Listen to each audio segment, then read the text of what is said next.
ഏറ്റവും പ്രധാനപ്പെട്ട മറ്റൊരു വാർത്ത കൂടി ദില്ലിയിൽ നിന്ന് വരികയാണ്. ഘടകകക്ഷികളുടെ തീരുമാനത്തിന് അല്ലെങ്കിൽ നിലപാടിന് വഴങ്ങി തീരുമാനമെടുക്കാനില്ല എന്ന ഹൈക്കമാൻഡിന്റെ തീരുമാനം പുറത്തു വരുന്നു. അങ്ങനെ ഉണ്ടായാൽ അതൊരു കീഴ്വഴക്കമായി മാറും. ഘടകകക്ഷികളെ കാര്യങ്ങൾ പറഞ്ഞ് മനസ്സിലാക്കും എന്ന ഒരു വാർത്ത കൂടി ഹൈക്കമാൻഡിൽ നിന്ന് ഇപ്പോൾ വരുന്നു എന്നുള്ളതാണ്. ഇത്രയും കൊടുമ്പിരി കൊള്ളുന്ന ചർച്ചകൾക്കിടയിൽ ഈ തീരുമാനങ്ങളൊക്കെ പുറത്തേക്ക് വരുന്നുണ്ടല്ലോ എന്നുള്ളത് കൗതുകകരമായ ഒരു കാര്യമാണ്.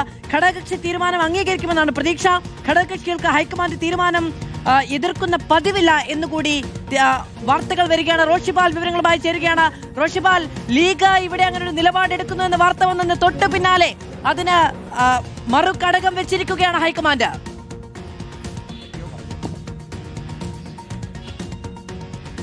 മാധു, മുസ്ലിം ലീഗ് ഈ തീരുമാനം അംഗീകരിക്കുമെന്ന പ്രതീക്ഷയാണ് കോൺഗ്രസ് ഹൈക്കമാൻഡിനുള്ളത്. കാരണം മുസ്ലിം ലീഗ് സംസ്ഥാന കമ്മിറ്റി യോഗത്തിൽ ചർച്ച ചെയ്ത വിവരങ്ങളാണ് നിരീക്ഷകരായ അജയ് മാക്കനും മുഗൾ വാസ്നിക്കിനെയും ധരിപ്പിക്കാൻ P K Kunhalikutty, E T Muhammad Basheer അടക്കമുള്ള സംഘങ്ങൾ ശ്രമിച്ചത്.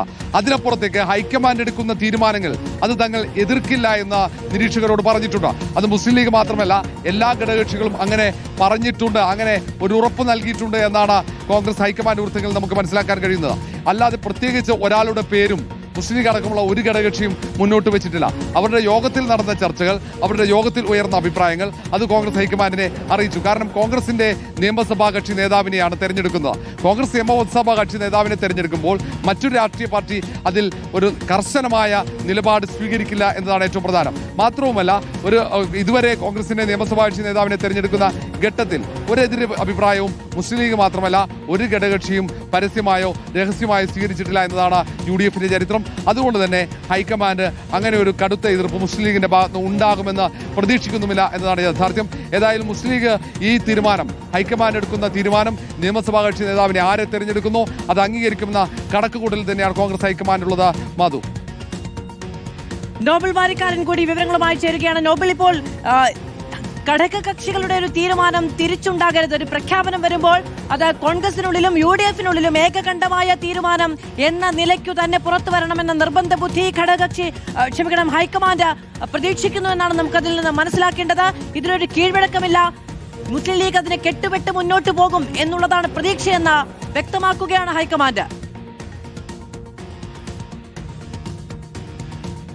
മാധു, കോൺഗ്രസിനെ സംബന്ധിച്ച് ഒരു ദേശീയ പാർട്ടിയാണ്. മറ്റു പല സംസ്ഥാനങ്ങളിലും കോൺഗ്രസ് മറ്റു പല കക്ഷികൾക്കും ഒപ്പം സഖ്യത്തിലാണ് അധികാരത്തിൽ എത്തുകയും ചെയ്യാറുള്ളത് പല ഘട്ടങ്ങളിലും. അതൊക്കെ ഉള്ളതുകൊണ്ട് തന്നെ കേരളത്തിൽ ഇപ്പോൾ UDFന്റെ സംവിധാനവുമായി ബന്ധപ്പെട്ടുകൊണ്ട് പ്രത്യേകിച്ച് പല ഘടകകക്ഷികളും ഇതിൽ പല ആളുകളുടെയും പേരുകൾക്ക് വേണ്ടി സജീവമായി തന്നെ രംഗത്തുണ്ട്.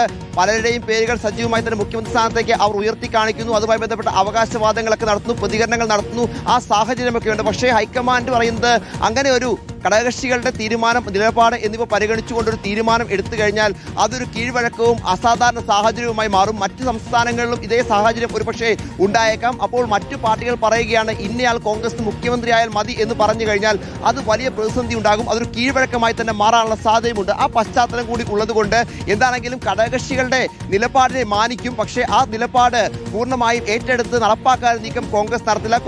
കോൺഗ്രസിന്റെ സംവിധാനം ഉണ്ട്. ആ സംവിധാനത്തിലായിരിക്കും തീരുമാനം വരിക. പക്ഷേ ആ തീരുമാനം കൃത്യമായി തന്നെ ഘടകകക്ഷികളെ പറഞ്ഞു ബോധ്യപ്പെടുത്തുന്നു. അവരെ എതിർക്കുകയല്ല, മറിച്ച് ഇത് കോൺഗ്രസിന്റെ ഒരു തീരുമാനമാണ്. ആ തീരുമാനം പാർട്ടിയാണ് എടുത്തിരിക്കുന്നത്. അതിൽ അവർക്കുള്ള മറ്റ് പ്രശ്നങ്ങൾ എല്ലാം ചർച്ച ചെയ്ത് പരിഹരിച്ച് കൃത്യമായ സമവായം അതിൽ ഉണ്ടാക്കും എന്നാണ് ഇപ്പോൾ ഹൈക്കമാൻഡ് തീരുമാനം എടുത്തിരിക്കുന്നത്. അതായത് സമ്മർദ്ദങ്ങൾക്ക് വഴങ്ങി മറ്റ് പാർട്ടികളുടെ UDFലെ മറ്റ് കക്ഷികളുടെ ആ കക്ഷികൾ എടുത്തിരിക്കുന്ന നിലപാടുകളെ പൂർണ്ണമായും ബഹുമാനിക്കുമ്പോഴും സമ്മർദ്ദത്തിന് വഴങ്ങേണ്ടതില്ല എന്ന് ഹൈക്കമാൻഡ് നിലപാട് സ്വീകരിക്കുന്നു. അങ്ങനെ സമ്മർദ്ദത്തിന്